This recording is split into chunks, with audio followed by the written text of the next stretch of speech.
So if you ever find yourself in a position where you need to move blog posts from one website to another, there is a built-in tool in WordPress called the WordPress Importer. If I go to the plugin repository, you can see it right here, and it has 3 stars, which is pretty poor. And there's a reason why it has 3 stars, is it doesn't really work very well. In my experience, when I'm trying to do posts, it's very hit or miss whether it's going to pull the images over. And if I'm doing a site that has 30 or 40 blog posts, it's not a huge deal. But if I'm doing something that's got thousands of blog posts on it or hundreds of blog posts, that is going to be a huge deal to have to go through and look to see what didn't make it over and fix it. And it's just going to take me hours. So I'm actually going to use a solution that is 2 plugins made by WP All Import. I actually have they have a package that has all their plugins for unlimited sites forever. It was about $250 or something like that. But for me, that's a great deal because I can use it on dozens of websites. I've got this is a website that I just started working on. You can see there's only a few media files in there. There's no post, well, other than the Hello World post. And I'm going to go over to, this is my website, and I want to say move my blog posts from this website over to another website.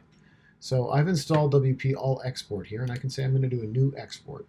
So I can say it's a specific post type. I'm going to choose my post type, and in this case, it's going to be posts. So I don't need to filter it any further, but I could. I could filter by date, I could filter by author, or any type of taxonomy if I wanted to. I'm just going to move along. So I'm going to customize the export file. And it comes with just the ID, the title, and the content. So that's really not what I want. What I can do here, this is way more information than I need, but just for ease, I'm just going to grab all standard, drop it here, all media, all images, all attachments. So there are a bunch of columns here that I'm probably not even using, but I don't care, and I'll show you why in a minute. All custom fields. Now, if I was doing a blog with a few thousand posts, I might decide not to do things like the custom fields if I know I'm not going to use them because it's just going to make the file a little bit bloated. But in this case, it's not going to be so big. If I've got any ACF stuff.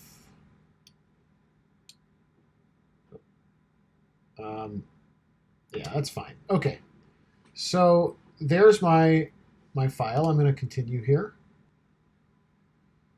All right, I've got a few other options here about like what I want to export. So if I'm doing this regularly, sort of a maintenance thing, in this case, I don't care. I'm just going to say confirm and run.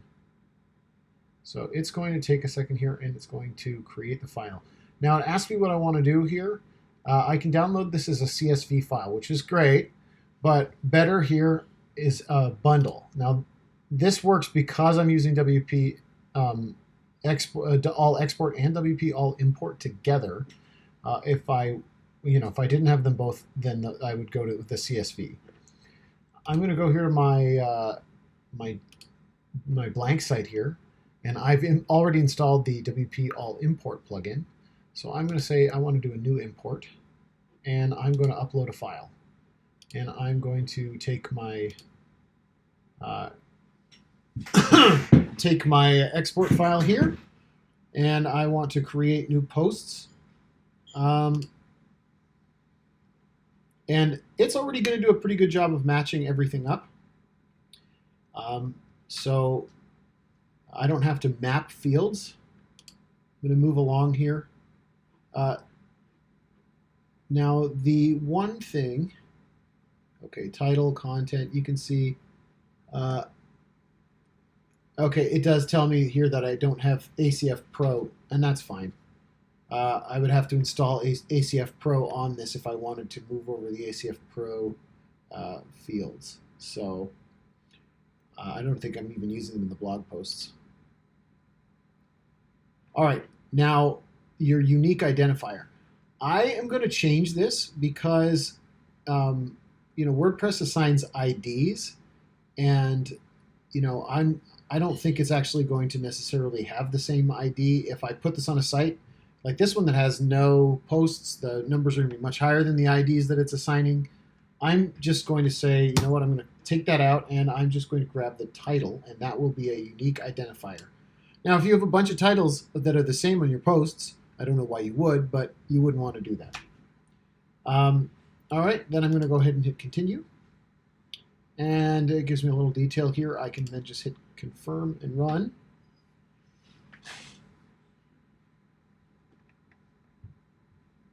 And it's going to take a moment to do this.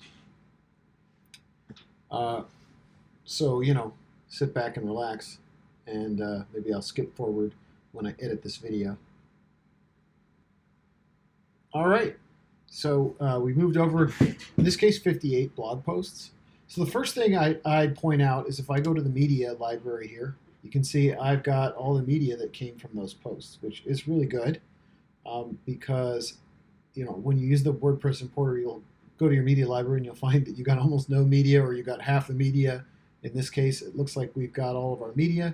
If I go to the posts, you can see there they are. And if I were to go and click on edit, I've got my content, I've got my video in this case, my featured image is there. Looks like we're good to go.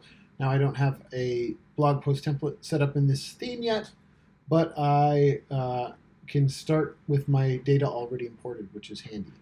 Now one other little feature to note, if I go back to the WordPress dashboard,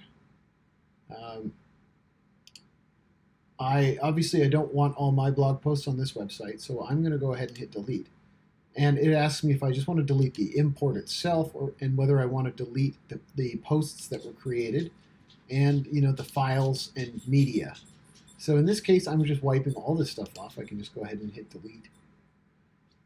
And all those posts and all of the images and everything are going to go away like it was never there.